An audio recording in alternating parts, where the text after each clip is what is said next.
नमस्कार, आप देख रहे हैं टीबीवी न्यूज। मैं हूं आपके साथ राजनंदिनी शर्मा। बुलेटिन की शुरुआत करते हैं आज की बड़ी खबरों के साथ।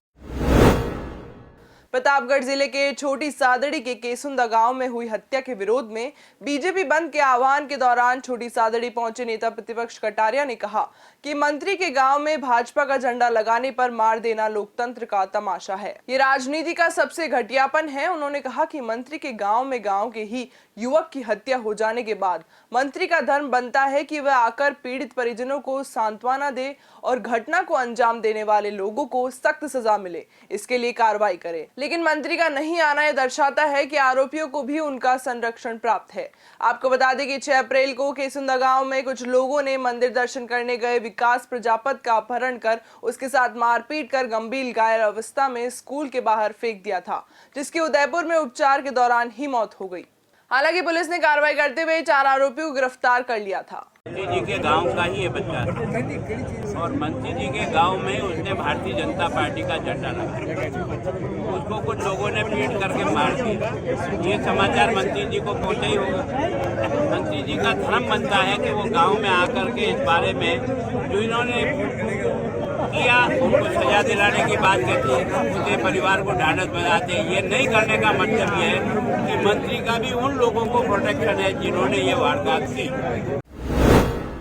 विशेष योग्यजन आयुक्त उमाशंकर शर्मा बीकानेर के दौरे पर रहे। इस दौरान उन्होंने सर्किट हाउस में दिव्यांगजनों की समस्याएं सुनी। इस मौके पर आपदा प्रबंधन मंत्री गोविंद राम मेघवाल भी मौजूद रहे। मेघवाल ने कहा कि दिव्यांगजनों के सहयोग के लिए राज्य सरकार हमेशा से संकल्पबद्ध है। इनके लिए अनेक योजनाएं चलाई जा रही है। जिले के विभागीय अधिकारी सभी योजनाओं का लाभ दिलाएं जिससे इन्हें मुख्य धारा में जोड़ा जा सके। वहीं इस अवसर पर उमाशंकर शर्मा ने कहा कि हर सरकारी कार्यालय में दिव्यांगजनों की शिकायतों को प्राथमिकता से सुना जाए। देखिए, जनसुनवाई में जो मामले हैं वो तो आएंगे भी हमारे सामने। उसके संबंध में तो अभी मैं कुछ कह नहीं पाऊंगा। अभी 11:30 बजे जनसुनवाई कार्यक्रम रखा गया है। उसके दौरान जब विशेष योग्यजन आएंगे तो अपनी परियोजनाएं हमारे पास लेकर आएंगे तो उनको हम देखेंगे उसमें क्या समस्या है, उनको निस्तारण किया जाएगा। साथ ही स्कूटी वितरण कार्यक्रम भी रखा गया है। इसके तहत विशेष योग्यजनों को स्कूटी वितरण की जाएगी जिसके तहत वे स्वावलंबी बन सके और साथ ही साथ वे आर्थिक और सामाजिक रूप से राज्य की मुख्य धारा के अंदर आगे चलते हुए समाज के अंदर अपना अहम योगदान दे सकें। राज्य सरकार की ओर से विशेष योग्यजन आयुक्त के रूप में नियुक्ति के बाद पहली बार बीकानेर के दौरे पर आए उमाशंकर शर्मा ने विशेष योग्यजनों को स्कूटी वितरित की। विशेष योग्यजन विद्यार्थियों के अध्ययन और रोजगार में गतिशीलता वृद्धि हेतु स्कूटी योजना के तहत 20 विशेष योग्यजनों को सर्किट हाउस में आयोजित कार्यक्रम के दौरान स्कूटी प्रदान की गई।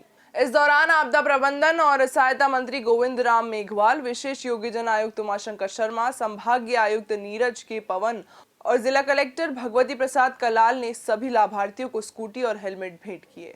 हमारे आदरणीय मुख्यमंत्री अशोक गहलोत जी का ये मानना है कि कोई व्यक्ति अगर अंग से किसी तरह से कमज़ोर है, अपाहिज है, उसके लिए ये विशेष योजना चलाई कि वो आदमी खाली घर में बैठा बैठा बोर होता है, जाने आने में उसकी दिक्कत होती है, पाँव से अच्छी तरह से चल नहीं सकता है। इसलिए आप देख रहे हैं कि जो स्कूटी योजना है ये बहुत महत्वपूर्ण योजना है। उससे वो आदमी पढ़ने वाला पढ़ाई कर सकता है, जॉब करने वाला जॉब कर सकता है और उसका आम आदमी से संपर्क रहेगा और उसके अंदर जो है मन में भी वो उत्साहित रहेगा। इसलिए मैं मुख्यमंत्री जी को धन्यवाद देना चाहता हूँ कि जिस तरह से इन्होंने ये अपने जो अपाहिज लोग हैं उनके लिए जो कार्य किया है ये बहुत महत्वपूर्ण योगदान है और पूरे हिंदुस्तान में ये पहले मुख्यमंत्री है जो पशुओं को निःशुल्क दवाई दे रहे हैं, आम आदमी के लिए निःशुल्क दवाई की व्यवस्था की है। और आप देख रहे हैं कि अब तो जो किडनी ट्रांसप्लांट होगा उसमें भी पूरा इलाज फ्री, 25 लाख रुपए लगेंगे। ये किडनी और आज जो लीवर है, आपका लीवर के अंदर 25 लाख और 15 लाख के करीब लगते हैं किडनी के अंदर, वो भी इलाज मुख्यमंत्री जी ने फ्री कर दिया। और अभी आपने देखा आईपीडी का शिलान्यास किया है, 24 मंजिल की हॉस्पिटल बनेगी। उसमें यहाँ तक कर दिया कि कोई हेलीकॉप्टर में भी आएगा तो ऊपर ही उसका जो है वहाँ वो एरोड्रम बनाया है। इसलिए मुख्यमंत्री जी की योजना जो है पूरे हिंदुस्तान में लोग इनका उदाहरण दे रहे हैं।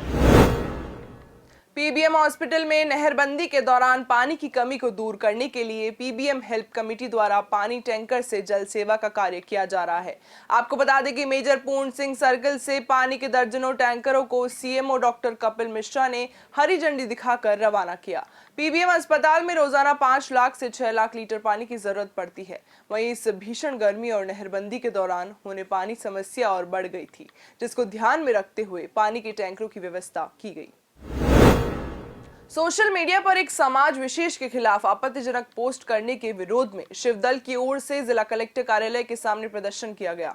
प्रदर्शन कर आरोपियों के खिलाफ कार्रवाई करने की भी मांग की गई। प्रदर्शनकारियों का कहना है कि 7 अप्रैल को एक युवक ने इंस्टाग्राम पर समाज विशेष की महिलाओं के खिलाफ अपशब्दों का प्रयोग करते हुए पोस्ट की गई, जिससे हमारी धार्मिक आस्था को ठेस पहुंची है। पिछवाल पुलिस थाना क्षेत्र में निर्माण कार्य के दौरान एक मजदूर की मौत का मामला थमने का नाम नहीं ले रहा।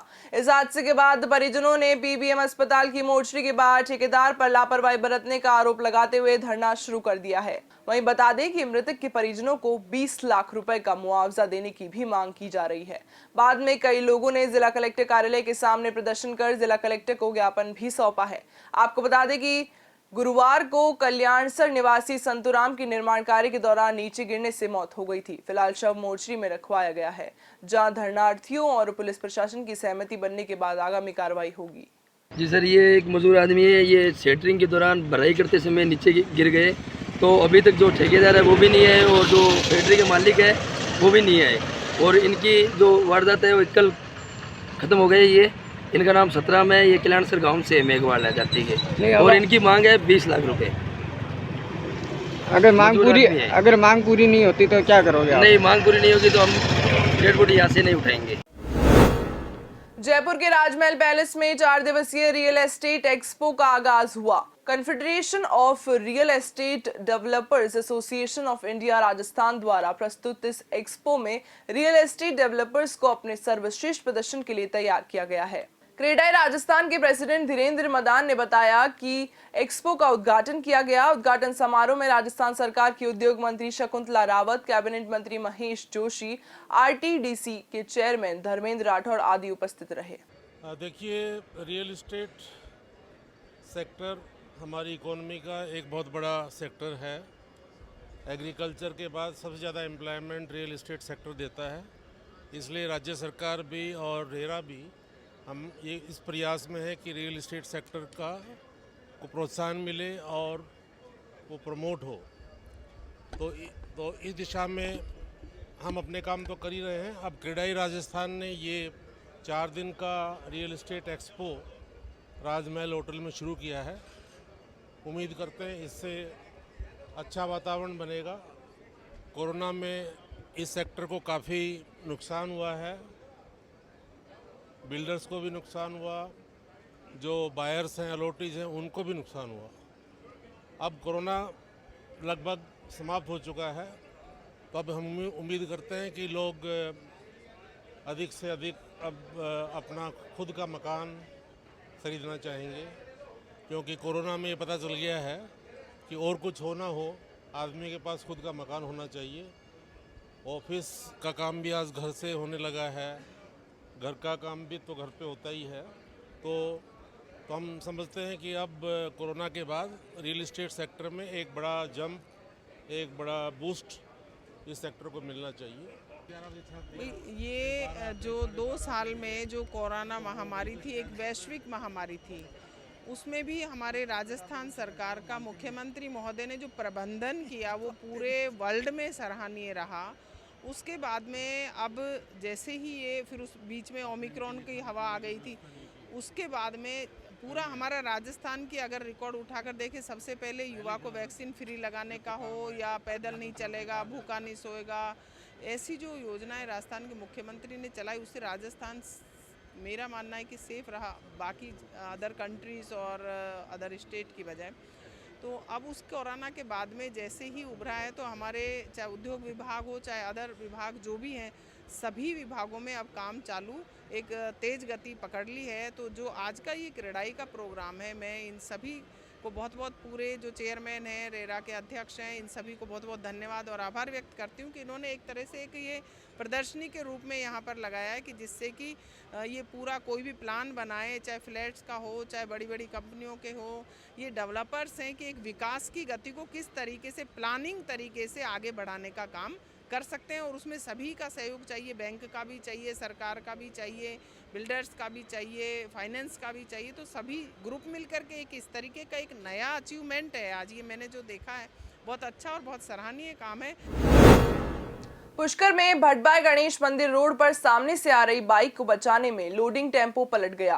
वहीं हादसे में टेम्पो में सवार एक ही परिवार के 9 लोग घायल हो गए, जिनमें 2 मासूम बच्चे भी गंभीर रूप से घायल हुए हैं। जानकारी के अनुसार परिवार के लोग नारेली में किसी पारिवारिक कार्यक्रम में शामिल होकर वापस पुष्कर जा रहे थे। घटना की सूचना पर मौके पर पहुंचे लोगों ने मदद से घायलों को अस्पताल पहुंचाया। इतला मिली कि भटबाई गणेश जी के आगे की टेम्पो पलटी खाने से दुर्घटना हो गई। जब फिर मौके पर पहुंचे तो उसमें 5-6 आदमी थे जो घायल हुए थे, उनको अस्पताल में लाकर इलाज करवाया गया। 4-5 आदमी की सीरियस कंडीशन होने के कारण उनको अजमेर रेफर कर दिया। अभी तक कोई रिपोर्ट प्राप्त नहीं है। रिपोर्ट प्राप्त होने पर कार्रवाई की जाएगी। खाजवाला के नजदीक चक 18 केजेडी में एक किसान ने रेगिस्तान के अंदर सब्जियां लगा रखी है। किसान ने चारों तरफ रेगिस्तान के बीच में 5 हेक्टेयर भूमि में सब्जियां और तरबूज की फसल उगा रखी है। गौरतलब है कि पर्याप्त मात्रा में पानी न होने के बावजूद भी इस किसान का हौसला देखने लायक है। आपको बता दें कि ये किसान शुद्ध ऑर्गेनिक सब्जियों की खेती कर रहा है।